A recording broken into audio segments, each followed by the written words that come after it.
हे मालेगावचे शेतकरी आहेत, तर यांचा परिचय घेऊ आपण आणि थोडं विचारू की बा तुम्हाला गेल्या वर्षी कसं काय रिझल्ट मिळाले. नमस्कार. नमस्कार. तुमचा परिचय सांगा.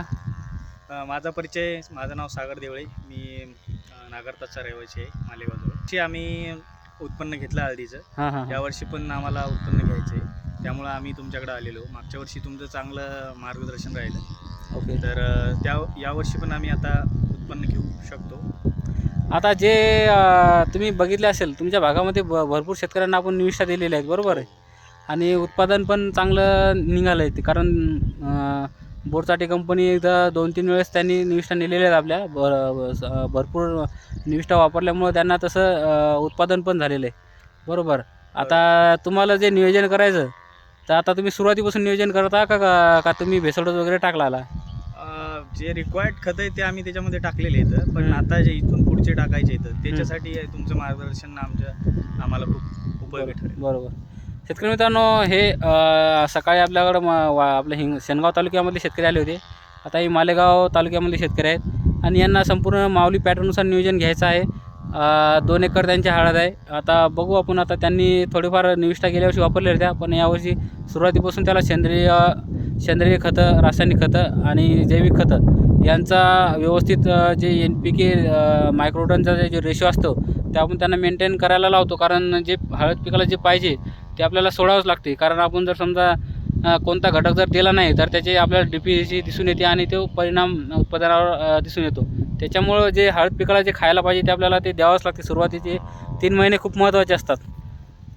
शेतकरी मित्रांनो, हे त्यांचे बंधू आहेत, छोटे बंधू. यांचं मेडिकल आहे मालेगावमध्ये आणि त्यांना विचारू बा इकडं आता समजा आले तर कसं काय इकडं तुमचं येणं झालं. समजा आम्ही तुमचे व्हिडिओ व्हॉट्सअपवर बघत होतो आणि यूट्यूबवर पण बघत होतो. Okay okay. तर ते कसं यूट्यूबवर तुमचं ते बघतात असं वाटत होतं की ही जी हळद आहे तुमची, अशी हळद आमच्या पूर्ण मालेगाव तालुक्यात कोणाजवळ नाही. आणि अशी सुविधा जे तुम्ही सुविधा देता जसं माऊली पॅटर्ननुसार, हो हो, तसं मालेगावात असं कुठं कोणी सांगत नाही एवढं, किंवा म्हणजे प्रॉपर लागवणीपासून शेवटपर्यंत जे पण आपल्याला गरज लागते. नवीन शेतकरी जे असतात किंवा ज्या पण शेतकरी चुका करतात ते समजा कोणी दुकानदार तुम्हाला माहिती सांगत नाही, बरोबर. मालेगाव तालुक्यामध्ये असं कोणीच नाही की ते म्हणतील किंवा तुम्ही आमच्या पॅटर्ननुसार किंवा आम्ही तुमची पहिल्यापासून तर शेवटपर्यंत आम्ही तुमची सोय घेऊ.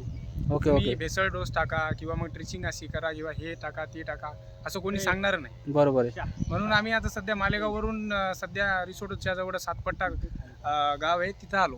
चालेल चालेल. आता तुम्हाला उगवण कशी काय वाटली आपलं हे? उगवण तर खूप छान आहे, चांगली वाटली, एकसारखी. आणि असं वाटते की म्हणजे याच्यामध्ये तुम्हाला भरपूर म्हणजे 40-50 तर क्विंटल हळद एकरी पडेल होईलच. नाही, हे कसं राहते माहिती आहे का, आपलं जे उत्पादन असते हे आपल्या जे आपण सुरुवातीपासून जे नियोजन करतो, आणि नियोजन कसं राहते की तुम्ही जे पण रोग समोरून येणार आहेत त्याचा तुम्ही अगोदर जर प्रतिबंधक जर उपाय केला तर ते समोर चालून आपल्याला प्रॉब्लेम येत नाही, बरोबर. आणि जे पण निविष्ठा जे वापरतो आपण हे म्हणजे चांगला निविष्ठा वापरतो. शेतकऱ्यांना त्याचा चांगल्या प्रकारे फायदा झाला पाहिजे आणि उत्पादन चांगल्या प्रकारे निघालं पाहिजे.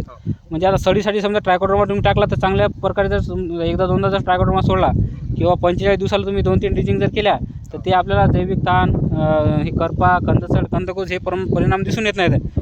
शेतकरी काय करतात की चुका अशा करतात की पहिल्यानं त्याच्यावर अटॅक होतो, त्याच्यानंतर मग त्याच्यावर उपाय खर्च नसेल करतात तरी त्यांना मजबूरन खर्च करावा लागतो. नाही जर केला तर कामातून जाते, डबल खर्च होतो. हां, डबल खर्चात म्हणजे खर्च होते आणि उत्पादन पण जरा कमी निघते. हां, ह्या अशा गोष्टी आपण शेतकऱ्यांना समजवण्याचा प्रयत्न करत असतो. याला जवळपास 1.25 महिना झालेला आहे. बघू शकता उगवण कशी चांगली झालेली आहे. कारण याला आपण ॲग्रिसेस कंपनीचं पेट्रा 2 बुरशीनाशक हे कीटकनाशक याची आपण बीज प्रक्रिया केली होती. चालेल. आता यावर्षी तुम्ही माऊली पॅटर्ननुसार नियोजन करा आणि चालेल. धन्यवाद.